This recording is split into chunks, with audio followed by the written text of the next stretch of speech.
একটা পুরনো পার্কে প্রতিদিন বিকেলে একজন পেনশনার আসতেন। হাতে একটা পুরনো লুডো বোর্ড, 4টা গুটি।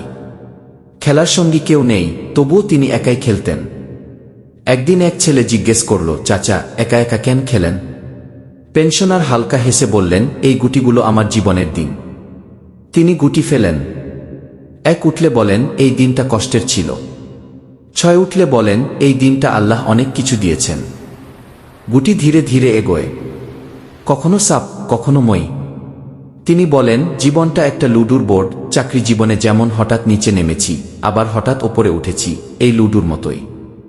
ছেলেটা চুপ করে শুনছিল। শেষে পেনশনার বললেন, চাকরি শেষ হতে পারে, কিন্তু আল্লাহর দেওয়া শিক্ষা শেষ হয় না। পার্ক ছাড়ার আগে তিনি গুটিগুলো ছেলেটার হাতে দিয়ে বললেন, জীবনে গুটি তোমার হাতে নাও থাকতে পারে, কিন্তু চালটা যেন সৎ হয়। জীবনের সফলতা ব্যর্থতা দুটোই পাশাপাশি থাকবে, একটা অন্যটার পরিপূরক। কষ্ট না থাকলে সুখের মর্যাদা অনুভব করা যায় না। এরকম আরও মোটিভেশনাল ভিডিও পেতে চ্যানেলটি সাবস্ক্রাইব করে পাশে থাকবেন।